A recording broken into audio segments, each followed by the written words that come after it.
Thank you. So happy Sunday, first and foremost. And I'm going to start where I start. Usually I do a little pre and then I pray, but I'm going to pray right now because it's feeling like that kind of day. Taking a deep breath and release.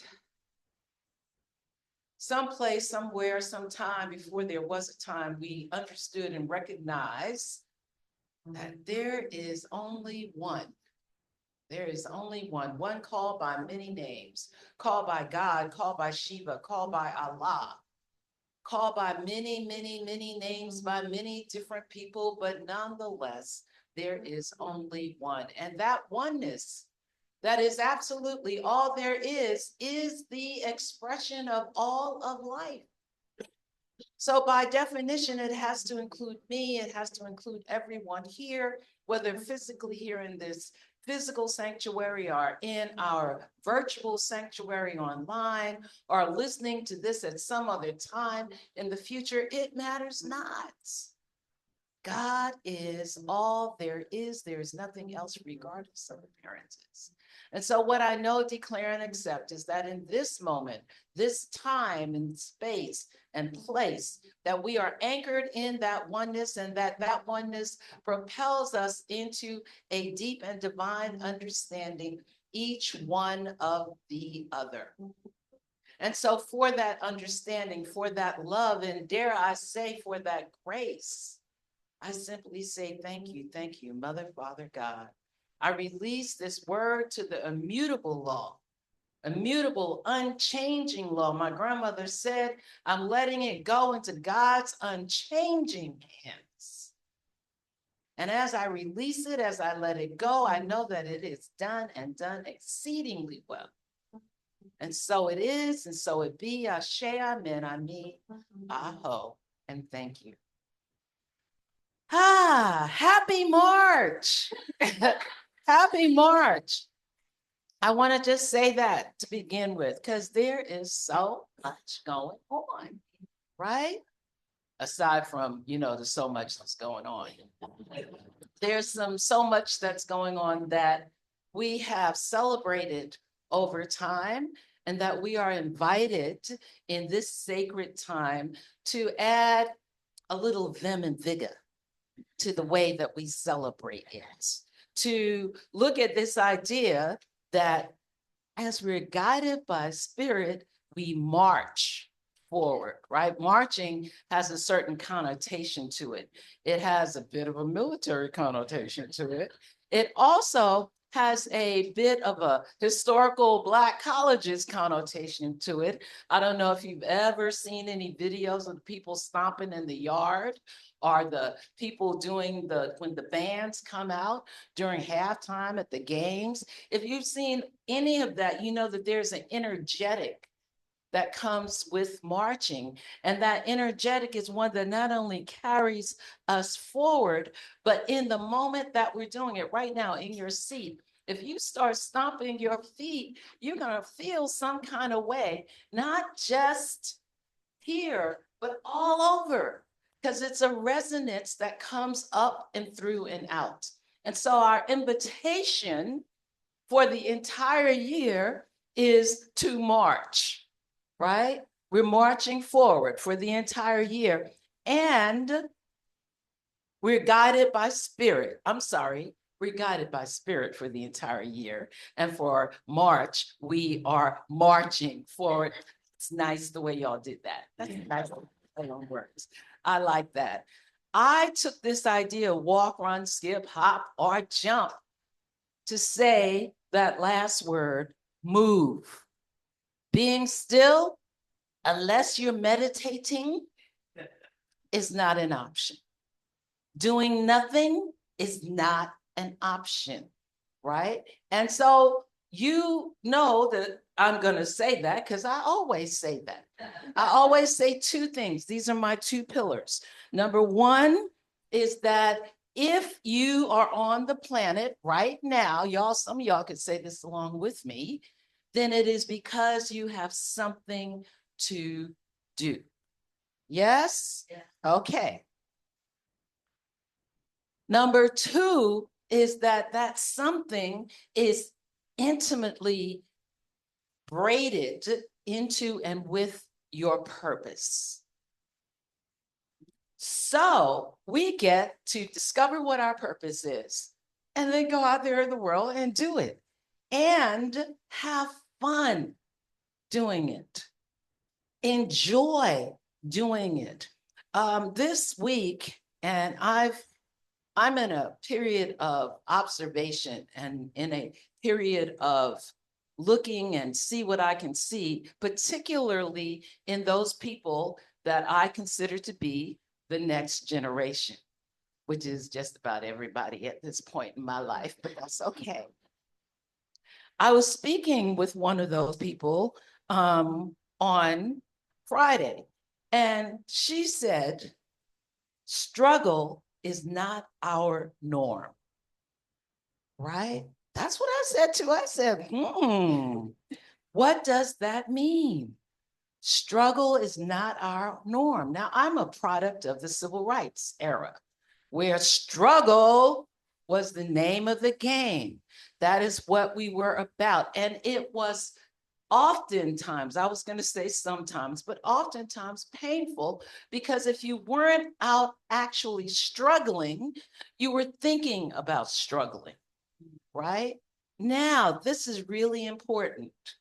This is not to say that we are not engaged. I started out saying if you're on the planet, you got something to do. This is not to say that we are not engaged, but it is to say that our engagement by necessity has to spring from our spiritual practices. Where did you find a pen I can drop? Because you can really hear it. You could hear a pin drop. It has to start with and from our spiritual practices. And as we start there, that is what enables us to be in joy, to both enjoy, E-N-J-O-Y, and to be in, I-N, joy, J-O-Y, as we're doing the thing that it is ours to do. If it is mine to be literally marching, literally protesting, then I got my favorite music playing while I'm making my signs, and I'm thinking about what I'm going to wear so I can be cute out there as I'm marching and protesting. If it is mine to run for office, then when I'm writing my speeches, when I'm putting together legislation, then I'm feeling good about it. Do y'all hear what I'm saying? Yeah. That there is a way for us to be engaged that we get to feel good about. What is required? What is required of us? This is Women's History Month. I love the way all these things are coming together. We're having a little convocation here in March. We are having Women's History Month. Ramadan started on Friday night. This coming Wednesday is Ash Wednesday for those that celebrate the Lenten season that ends with Easter. Purim is being celebrated in the Hebrew community. And Purim, I'm going to pause there and talk about that for a moment, because as I understand it from a video that I watched on Google, so if I'm wrong, blame Google, not me, okay? As I understand it, is the celebration of Esther, a woman, and I think many of us know this story of Esther. She married the king. I'm abbreviating it a lot because these people don't like for me to talk a long time. I'm abbreviating it, but Esther was married to a king who, for some silly stuff, and I just want to suggest that it's all silly stuff that gets us into these hot messes. But behind some silly stuff, he decided that he should go and kill all the Jewish people in his community. He did not know that his wife was Jewish. Now, Esther, a woman, it's Women's History Month, has some choices to make. She has some serious choices. Do I out myself? Right? Do I let him know who I am? So first, she prayed on it. Spiritual practice. She went to her spiritual practices. She prayed on it. And I want to suggest that she did a little bit of, can you live with yourself if you don't? Just saying, right? And so, as the story goes, she went, she told him, he said, oh, this is my boo. I guess I'm gonna have to do something else. And he stopped his action, right? Now, that was a little, I don't know, sacrilegious, irreligious, the way I just told that, but you get my point. Yes? That this woman, Esther, turned the tide. But I want to come back to all that's going on right now. We're in the middle of the season for nonviolence, season for peace and nonviolence. Today is day 32, and the theme, we got to love this, is patience. Patience. Yes, yes. There is an opportunity for us to be patient, not only with ourselves, but especially with each other. And I want to add that there is an undercurrent, there is a under quality of the divine that we all must embrace right now, and that is courage, right? That is courage. And what that means is go when your knees are knocking. Some of us have maybe never been scared enough for the knees to be knocking. Again, I'm not going to go into the whole story, but I'm going to tell you that I had an opportunity to discover that when you get scared enough, your knees knock. They literally. Now, when it happened to me, I was fortunate. I was wearing a long skirt, so nobody knew but me. And me being me, I went, oh, this is really a thing. Oh, man, wow. And then went back to the thing. It means that if there's never been a time in your life prior to now where you did what you knew was the right thing to do, then this is the time. And so I am going to take this time right here. Who knows what this is?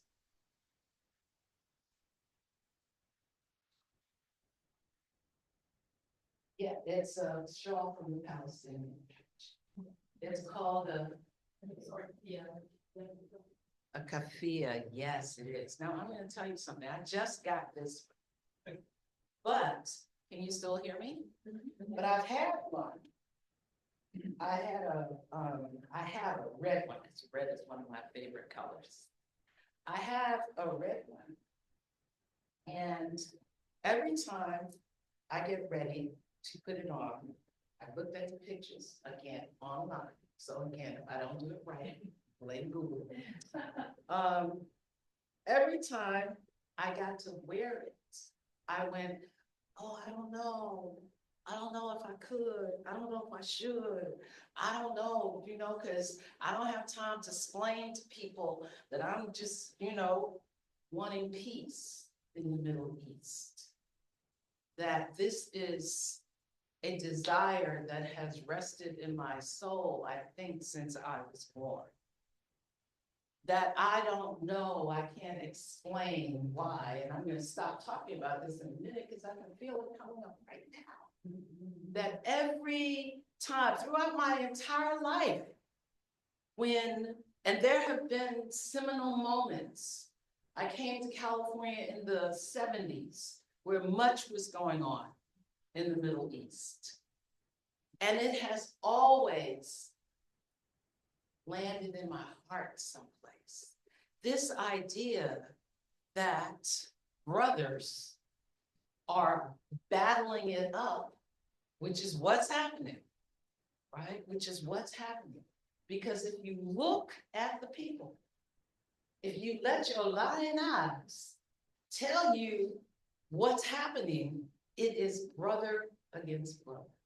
Now, again, this is not to deny all of the other things that are going on in terms of world power, in terms of the almighty dollar, and I'm going to say especially the US dollar, in terms of hurt people, hurt people. You know, we could go down a whole list of rationales and whys and all of that. But what I want to say, and I'm circling back to courage now, and this may not be a big thing, but I'm going to say it because I think it is not a big thing, but it's an example of how once we say yes, the entire universe conspires, right, to your yes. So y'all know I've been saying yes and yes. Read my little thing, she's on this committee, she's on that committee, diversity, equity, inclusion, all the things. Tell me your name again, please. Azine. So I saw Azine outside, she was reading the sign. And I enticed her, come on in. Right? So then, apparently, you all were doing some kind of, well, tell us who you are and da-da-da. So when Azine introduced herself, my stuff came up. Oh my God, is she Israeli? Oh my God, or is she Palestinian? Oh my God, how's she gonna feel about it? Oh, maybe I should hang on to it. Maybe I should keep it and put it someplace else. God conspires with you when you say yes. To show up and show out in your yes. So Azine, I want to thank you for being for being the conspiratorial partner with the divine today for me. I'm grateful. I'm grateful. I'm grateful. Thank you for coming. I'm glad that I came by. I'm glad that you did too. I am absolutely glad that you did too. Courage. Courage has to underlie everything that we are doing. I'm going to zip through and give you just a couple of facts. The theme for 2025 established by the National Women's History Alliance for Women's History Month, this month of in 2025, is moving forward together. Women educating and inspiring generations.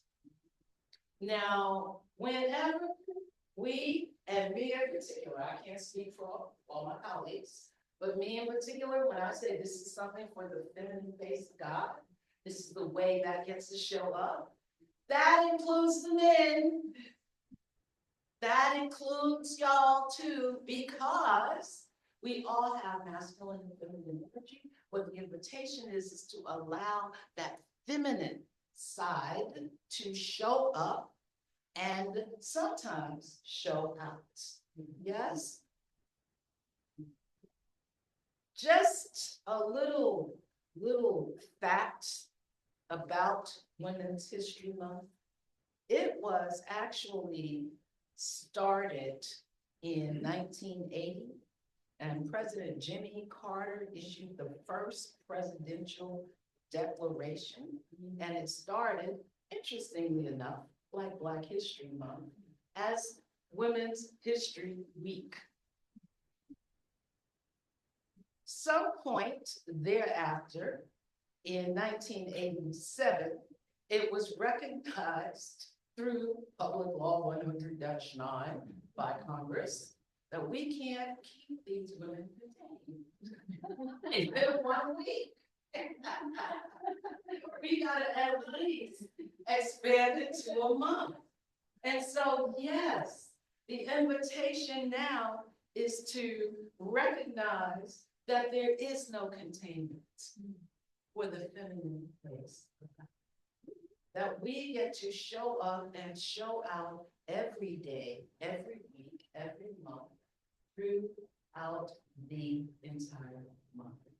I invite us to consider that if ever there was a time that called for patience, that called for the energetic of, let me just be with you for a minute and see what's going on with you, see what's happening, right? Right? When mom goes and then the baby's got a fever. Now the young first-time moms, I'm a new grandmother, so my daughter's a first-time mom. The young moms, they might go to a little bit of a panic attack, right? But the even slightly more experienced among us go, well, what's going on? Well, what's going on? What's happening? I have been asking the questions again. Sometimes I wonder about my life and the realness of it. I've been asking the question, what is it and where is a bridge between me and the people that don't necessarily think like I do? And what is it that they're thinking right about now? I'm in my own business, trying to go to Safeway, get me some shredded carrots. That's all I was doing. Get out of my car, guy, kind of healthy man. By the way, mixed, he let me know all this stuff because he was in a bit of a rage. He's Black and Native American. In a rage, got his little button on his hat. Like I said, button said, yes. It was his campaign button. Patching a hole can be easier than it looks. He goes into a rant and why he supports some of the current immigration policies. Now, in the back of my head, I'm going, so Spirit, you can have found a gentler kind of way and share this information with me, but I'm going to receive it. And the next day, there was a lengthy article in the New York Times about the election, and it was one of the Scandinavian countries. I was not going to plan on telling this story. I would have been better prepared, but I want to say Finland, who also just elected someone who is, she calls herself a democratic socialist, and she included an immigration plan in her platform, right? She was not expected to win because, per the New York Times, the left's been losing right and left. But she won because they are looking at immigration plans. Now, am I standing here saying, no, we need to do something about it? No, I'm not. No, because I am the original boo-boo. There should be no borders. Borders are artificial, et cetera, et cetera. And in these United States, we need to look at how the conditions were created in the places that people are trying to leave. And oftentimes, we will see United States up in there somewhere. And by the way, my man knew that. He said, he started naming countries where he knew the CIA had been involved.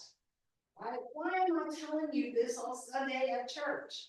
I am telling you this because when we take on this idea of run, walk, skip, hop, jump, and let there be peace on earth, and what is my part in creating that?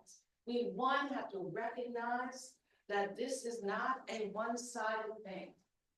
And we have to find the places within ourselves, our spirit will find it for you, where we can relate, where we can bless.